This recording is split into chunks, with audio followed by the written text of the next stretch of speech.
Ito mga tropa, nalabas muna tayo. Walang pasok eh. Walang overtime. Bukas pa, Sunday. May susi ba? Ay, may susi ba? Yun. Umulan kanina. Kaya di ako makalabas.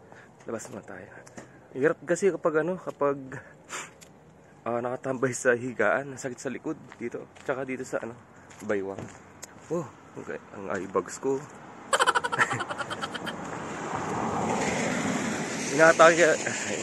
Inaatake ako mga tropa ng allergic rhinitis. Oh. Na-aching-aching na naman ako. Ayun, punta tayo sa metro.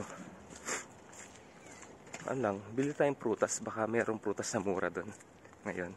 Yun, o nga pala mga tropa, mamaya may mag-comment na naman na lagi akong naglalakad. Kasi mas gusto ko maglakad. May bike ako doon.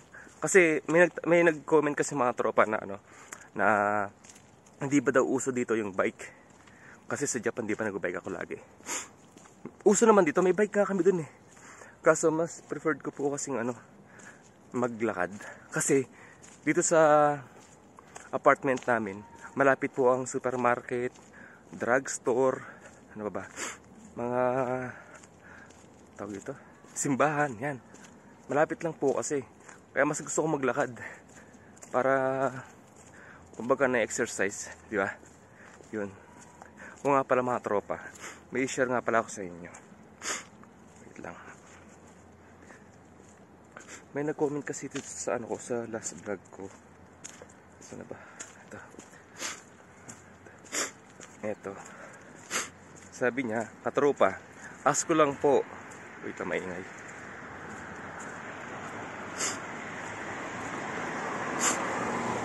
Pagpasin natin itong mga coach. Kaingay. Pero sabi niya, katropa, ask ko lang po, makakaipon ka ba dyan sa Canada? Kasi ang dami kong napapanood, puro bayarin sila, puro mahal ang bilihin, puro utang, ganun. Tapos, sabi niya, bilang PFW ka dyan sa Canada at naka 1 year ka na dyan, nakaipon ka po ba? Ayun. Sa savings. Ang hirap sagutin ito mga tropa. Kasi pag sinagot ko to, ikukumpara ako sa ibang vlogger dito sa Canada na, for example, sinagot ko na may ipon ako kahit papaano. Tapos, yung mga napanood nila sa ibang vlogger na hindi nakakaipon, nagbabayad ng utang, ganyan. Maraming bayarin, ganyan. Diba? Baka ikukumpara kasi ako doon. Ayoko kasi kumpara ako sa ibang vlogger dito na ganun. So kasi, pag sinabi ko kasing nakakaipon ako, tas yung iba hindi, diba? Ikukumpara ako. So kasi mga tropa, kami dito mga OFW, kami dito parang iba-iba kami ng sitwasyon sa buhay. Iba-iba kami ng obligasyon dito sa buhay. Tapos, syempre iba din yung yung rate namin dito sa Canada. Kasi meron sa ibang lugar na $15 lang per hour. May 16, 17, 18, 19, 20, ganyan, 21. Kami po, 21 kami. Dito sa Quebec, Canada. 21 Canadian dollars. Yung iba nga 30 mahigit pa eh. Di ba? Kanya-kanya po tayo ng sitwasyon, obligasyon at mga rate po, sahod. Yun. Ngayon mga tropa, tawid muna tayo sa Hindi muna ako tawid tayo sa Yun mga tropa, yung sitwasyon, kanya-kanya po kaming sitwasyon dito ng mga OFW. Yung sitwasyon po namin sa buhay, iba-iba po kasi. Ayun mga tropa dito yan. Maraming nag-ano dyan, football ba tawag dun? Gusto kong dumaan dun eh, kaso nakakaya. Yun, yung sitwasyon namin sa buhay mga tropa, iba-iba. Ako, sitwasyon ko dito, syempre may trabaho ako. Diba? May trabaho ko dito sa Canada. Tapos yung asawa ko, may trabaho din po sa Pilipinas. Yun po yung sitwasyon namin na pinagkukunan po namin ng source of income. Pareho po kami may trabaho. Tapos yung iba kasi, siguro walang trabaho yung mga asawa sa Pilipinas. Gawa nung nagbabantay ng mga anak, mga ganon. Diba? Yung mga common lang na nangyayari sa mag-asawa. Ganyan lang. Tapos, yung mga sitwasyon ng ibang OFW dito, paano ba yun mga tropa? Yung parang yung utang dito o bili ng kung ano gamit yung credit card. So, syempre magkakautang. Yun. Kaya medyo nababaon sa utang, tapos hindi na kayang suportahan ng sahod mo yung utang, ganun. Siguro, no? Iba-iba kasi ng sitwasyon mga tropa, no? Hindi ko masabi kung yung sitwasyon nila, di ba?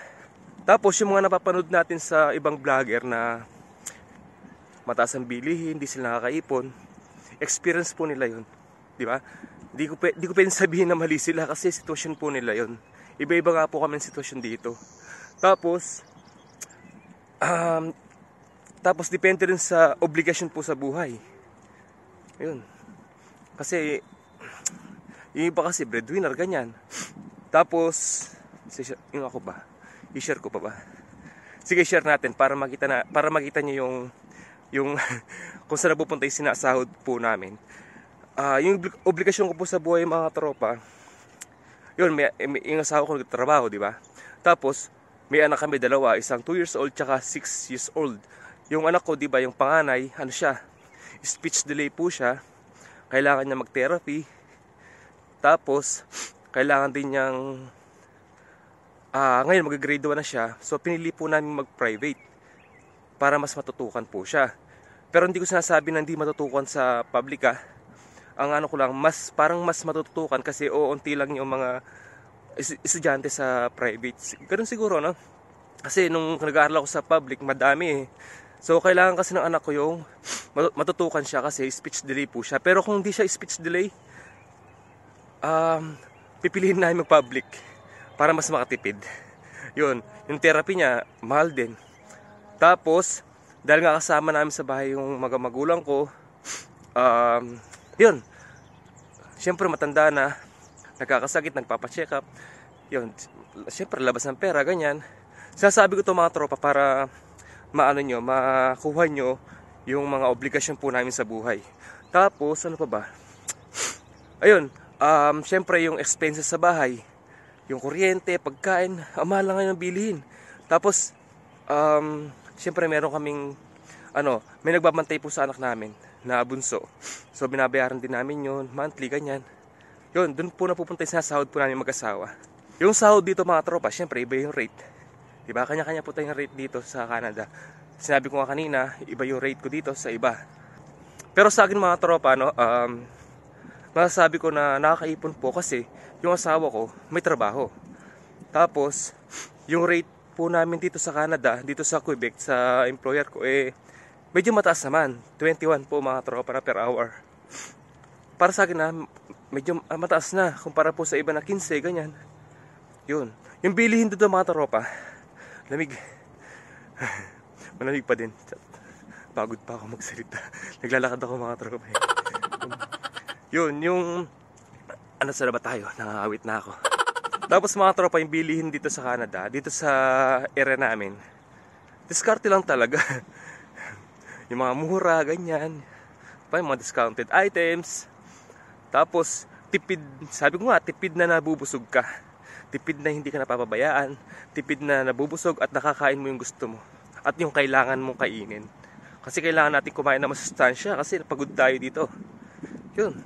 Yun mga tropa, yun po lahat ng mga ginagastos at obligasyon ng kami, ako, ganyan. Kaya masasabi ko rin naman po mga tropa na nakakaipon po kami.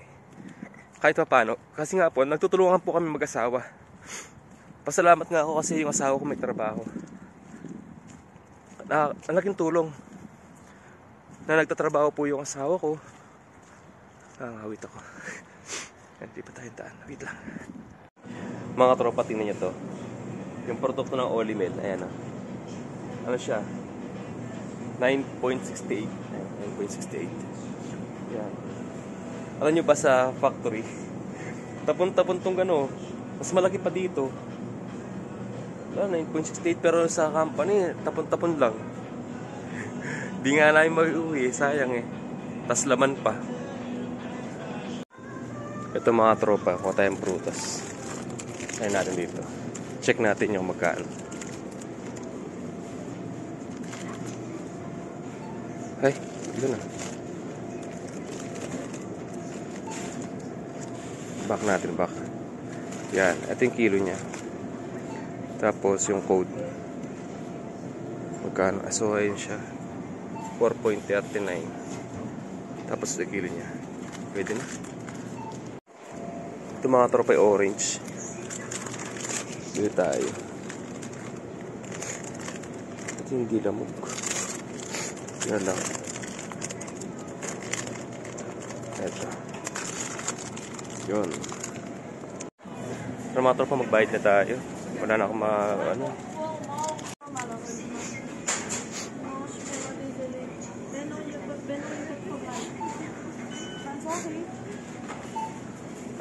Ano?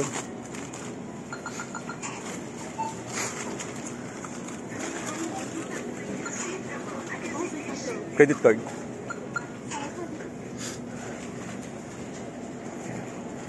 Si nous manque pour appeler quelqu'un, là je pourrais pas trop.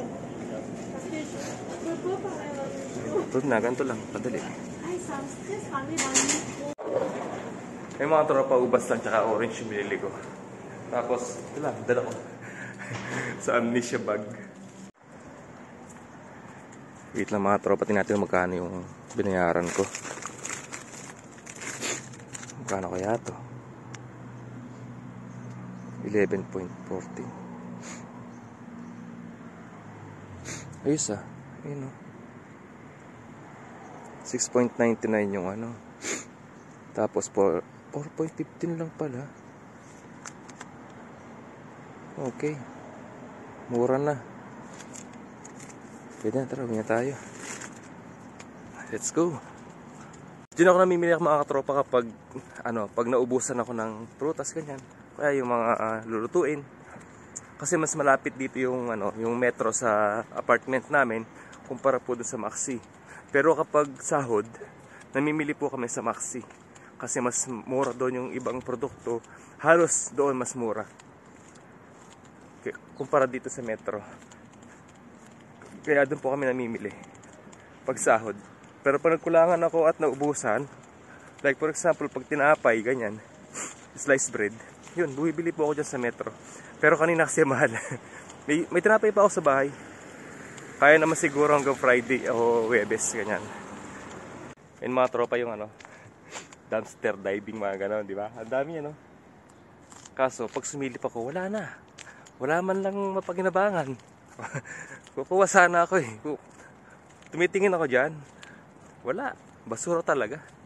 As in basura. Wala kang makukuha. Kasi nakakainganya kasi yung mga nag-vlog na iba, di ba? Sa dumpster diving, ganyan. Ang dami na nakukuha. Dito wala akong makukuha sa area namin eh. Balik po pala tayo mga tropa dun sa topic natin kung nakakaipon po ako. Nakakaipon talaga. Kahit pa paano, meron naman. Meron naman kahit pa paano. Kahit madami tayong obligasyon sa buhay, nakakaipon tayo. Pero yung iba kasi, kung yung mga ibang nagbablog na hindi daw nakakaipon, ganyan, maraming bayarin, mataas ang bilihin. Tunay naman talaga mataas ang bilihin. Tunay naman talaga. Dito. Kahit nga sa Pilipinas di ba, yung bilihin doon ang mahal na eh. Expenses mo sa Pilipinas, pag nabarya na yung 1,000, sunod-sunod na yan. Mahal naman talaga ang cost of living. Diskarte lang talaga. Yun, tapos yung yung utang. Tulad kanina mga tropa, gamit kong pagbabayad yung credit card ko. Yun, ginagamit ko yung credit card sa mga bibilhin ganun dito, yung mga maliit lang, yung mga mura lang. Yung mga small amount lang. Tapos pagdating sa bahay, babayaran ko na agad yun. Hindi ko na pinapatagal.